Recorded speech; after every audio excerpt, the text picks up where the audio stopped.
ಬಜ್ಪೆ ಪಟ್ಟಣ ಪಂಚಾಯತ್ ವ್ಯಾಪ್ತಿಯ ಕೆಂಜಾರು 3ನೇ ವಾರ್ಡ್ ಮೂಡುಬಾಳಿಕೆ ಪ್ರದೇಶದಲ್ಲಿ ವಾಸವಾಗಿರುವ ಪರಿಶಿಷ್ಟ ಜಾತಿಯ 10 ಕುಟುಂಬಗಳ ಏಕೈಕ ರಸ್ತೆ ಸಂಪರ್ಕ ಭಾರತೀಯ ಕೋಸ್ಟ್ ಗಾರ್ಡ್ ಕಾಂಪೌಂಡ್ ನಿರ್ಮಾಣದಿಂದ ಕಡಿತವಾಗುವ ಭೀತಿಯಲ್ಲಿದೆ ಎಂದು ಆರೋಪಿಸಲಾಗಿದೆ.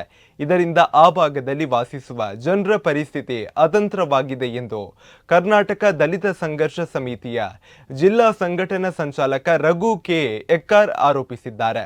ಸುದ್ದಿಗೋಷ್ಠಿಯಲ್ಲಿ ಈ ಬಗ್ಗೆ ವಿವರ ನೀಡಿದ ಅವರು, ಸುಮಾರು 70 ವರ್ಷಗಳಿಂದ ಈ ಕುಟುಂಬಗಳು ಅಲ್ಲೇ ವಾಸಿಸುತ್ತಿದ್ದು 1995ರಲ್ಲಿ ಸರ್ಕಾರ ಮನೆ ನಿವೇಶನದ ಹಕ್ಕುಪತ್ರ ನೀಡಿದೆ.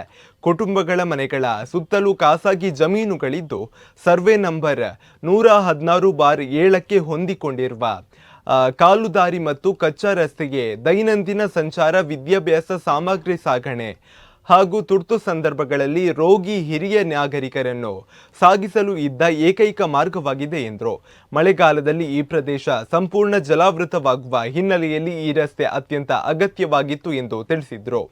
ಆದರೆ ಇತ್ತೀಚೆಗೆ ಭಾರತೀಯ ಕೋಸ್ಟ್ ಗಾರ್ಡ್ ಅಧಿಕಾರಿಗಳು ಸರ್ವೆ ನಂಬರ್ 116/7ರಲ್ಲಿ ಕಾಂಪೌಂಡ್ ನಿರ್ಮಾಣ ಕಾಮಗಾರಿಯನ್ನು ಆರಂಭಿಸಿರುವುದರಿಂದ ಈ ದಲಿತ ಕುಟುಂಬಗಳಿಗೆ ಇದ್ದ ಏಕೈಕ ರಸ್ತೆ ಸಂಪೂರ್ಣವಾಗಿ ಮುಚ್ಚಲ್ಪಟ್ಟಿದೆ. ಇದರ ಪರಿಣಾಮ ದಿನನಿತ್ಯದ ಸಂಚಾರ, ಅಗತ್ಯ ವಸ್ತುಗಳ ಸಾಗಣೆ ಹಾಗೂ ತುರ್ತು ಪರಿಸ್ಥಿತಿಗಳಲ್ಲಿ ಕುಟುಂಬಗಳು ತೀವ್ರ ಸಂಕಷ್ಟ ಎದುರಿಸುವಂತಾಗಿದೆ ಎಂದು ಆರೋಪಿಸಿದ್ದಾರೆ.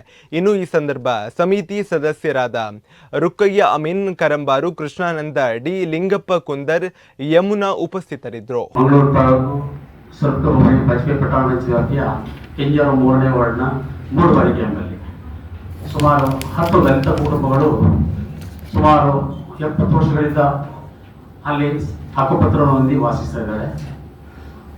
ಅವರು ಆ ಮನೆಯ ಸುತ್ತಮುತ್ತಲೂ ಎಲ್ಲ ಖಾಸಗಿ ಒಡೆತನದ ಜಮೀನು ಮನೆಗಳಿದ್ದಾವೆ.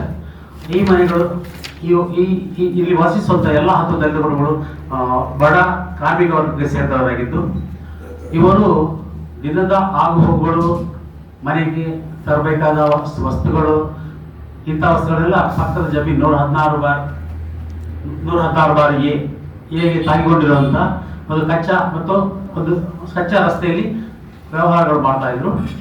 ಇತ್ತೀಚೆಗೆ ಇಂಡಿಯನ್ ಕೋಸ್ಟ್ ಗಾರ್ಡ್ ಇಲಾಖೆಯವರು ತಾವು ಅಲ್ಲಿ ವಶಪಡಿಸಿಕೊಂಡ ಜಮೀನು ಅದು ತಾಕಿಕೊಳ್ಳುತ್ತಾ ಅದರಲ್ಲಿ ತಡೆಗೋಡೆಯನ್ನು ನಿರ್ಮಿಸುವುದಕ್ಕೆ ಗುಂಡಿ ತೊಡ್ತಾ ಇದ್ರು. ಈ ಸಂದರ್ಭದಲ್ಲಿ ಗ್ರಾಮ ಸಮಿತಿಯವರು, ಸಂಬಂಧಪಟ್ಟ ಇಲಾಖೆಗಳು, ಕೋಸ್ಟ್ ಗಾರ್ಡ್, ಆಮೇಲೆ ತಹಶೀಲ್ದಾರರಿಗೆ, ಆಮೇಲೆ ಶಾಸಕರಿಗೆ, ಸಂಸದರಿಗೆ, ಹಾಗೆ DC ಸಾಹೇಬರಿಗೆ, ಅಲ್ಲದೆ ಪಟ್ಟಣ ಪಂಚಾಯತ್ಗೆ ಎಲ್ಲ ಮನವಿ ಕೊಟ್ಟು ಕೂಡಲೇ ಇದನ್ನು ಮಧ್ಯಪ್ರವೇಶಿಸಿ ಅಲ್ಲಿ ಇರ್ತಕ್ಕಂಥ ಜನಗಳಿಗೆ ಒಂದು ಸರಿಯಾದ ಒಂದು ದಾರಿ ವ್ಯವಸ್ಥೆ ಮಾಡಿಕೊಡ್ಬೇಕು ಹೇಳ್ಕೊಂಡಾಗ್ಯೂ ಅದು ಆಗಲಿಲ್ಲ.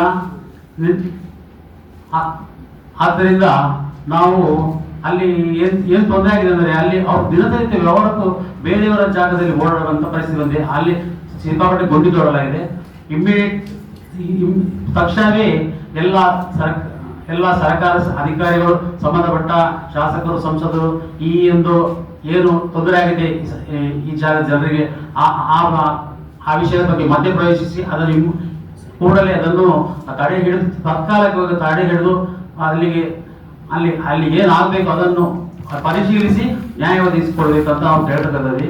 ಅಲ್ಲದೆ ಅದು ಸಾಧ್ಯವಾಗದೇ ಇದ್ದಲ್ಲಿ ಮುಂದಿನ ದಿನಗಳಲ್ಲಿ ನಾವು ನಮ್ಮ ಕಡೆಯಿಂದ ಸೂಕ್ತ ಕಾರ್ಯಕ್ರಮಗಳನ್ನು ಹಮ್ಮಿಕೊಳ್ಳುವಂತ ವ್ಯವಸ್ಥೆಯನ್ನು ನಾವು ಯೋಚಿಸಿ